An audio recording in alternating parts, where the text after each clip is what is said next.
Hello everyone, কেমন আছো সবাই? আশা করি সবাই ভালো আছে এই ঠান্ডায়। আমিও ভালো আছি। এখানে তো খুবই ঠান্ডা, মানে প্রচণ্ড 8-9 এরমভাবে নেমে যাচ্ছে। আর ভোরবেলা প্রচণ্ড ঠান্ডা লাগে, আর এই বিকেলবেলা যদি একটুখানি শুয়েছি, ঘুমিয়ে পড়েছি দুপুরবেলা, তো বিকেলবেলা উঠতে প্রচণ্ড ঠান্ডা লাগে।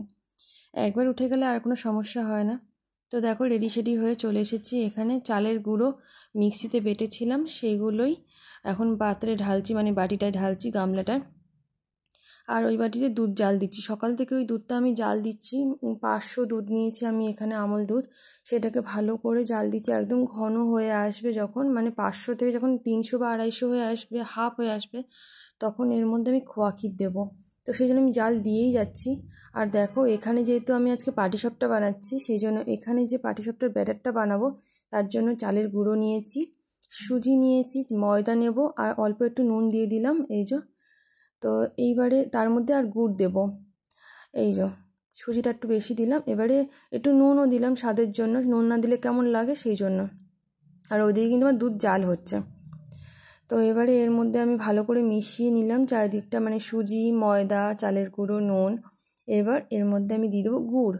আর এর মধ্যে আমি চিনি কিছু দিইনি, শুধু পুরোটা গুড় দিয়ে বানিয়েছি। আর যেটা দেখছো ওই যে পুরটা ভেতরে দুধ জাল দিচ্ছি, তার ভেতরে মানে তাতে আমি গুড় দিইনি, পুরোটা চিনি দিয়ে করেছি। আর গুড় দিইনি তার কারণ হলো, এই গুড়টা না দুধে দিলেই দুধটা কেটে যাচ্ছে। আমি জানি না, হয়তো একটু টক টক আছে, দুধে দিলেই দুধটা কেটে যাচ্ছে, সেই জন্য আমি আর দিইনি, কারণ ছানা হয়ে যাবে সেই জন্য। এবার দিয়ে দেবো খোয়া ক্ষীরটা। তা এইভাবে কে কে বানাও অবশ্যই। মিষ্টির দোকানে না এইরকম দেখেছি পাটিসাপটা, তারপর থেকে আমি এরকম বানাই। এরকম পাটিসাপটা খেতেও খুব ভালো লাগে, এবার নারকেলেরটাও খেতেও ভালো লাগে। এটা একদম মিষ্টি মিষ্টি, খুবই সুন্দর খেতে হয়।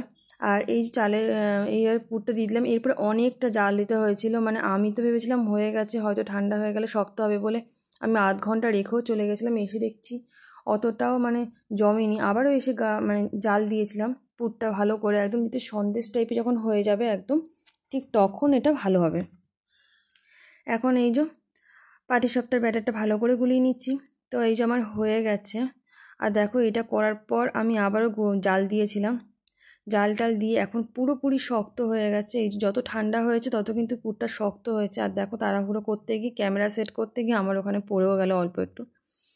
তো এই হলো পাটিসাপটার ভেতরের পুর, আর এই যে পাটিসাপটার ওপরে।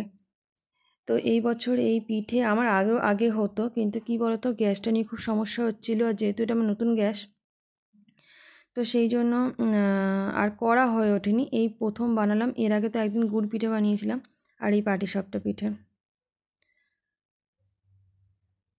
তো এটা হলো ক্ষীরের পাটিসাপটা।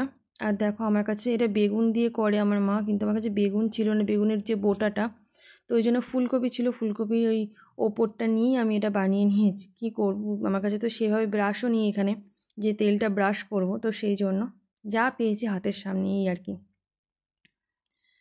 তো ওইদিকে মেয়ের জন্য ভাত বসিয়েছিলাম বাটিতে অল্প করে, কারণ দুপুরের ভাতও আমাদের জন্য ছিল, বাট মেয়ের জন্য তো গরম ভাত করি, সেই জন্য গরম ভাত বসিয়েছি মেয়ের জন্য।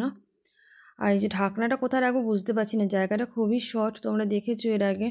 তো সেই জন্য কোথায় কি রাখবো, ওই একটুখানি জায়গার উপর এদিক ওদিক ম্যানেজ করে সব রাখতে হয়। যেহেতু রাত্রি তখন 8টা, সাড়ে 8টা প্রায় বেজে গেছিলো, ওই জন্য রান্নাগুলো সব আস্তে আস্তে করে সব বসিয়ে নিয়েছিলাম, রাতের রান্না। রাতে বেশি কিছু করতে পারিনি, ভাত আর ফুলকপির ঝোল করেছিলাম। আর এই দেখো পাটিসাপটাগুলো কী সুন্দর উঠে যাচ্ছে। প্রথমটা তুলতেই না কষ্ট হয়, জানো, তারপরগুলো অসুবিধা হয় না তুলতে। আর আমার তো মনে হয় সব থেকে ইজি পাটিসাপটা, যদি একদম সব কিছু রেডি করে নেওয়া যায় একবারে, তবে পটাপট হয়ে যায় পাটিসাপটা, মালপোয়া। তো এগুলো করতে টাইম লাগে একটু, কিন্তু তাড়াতাড়ি হয়ে যায়।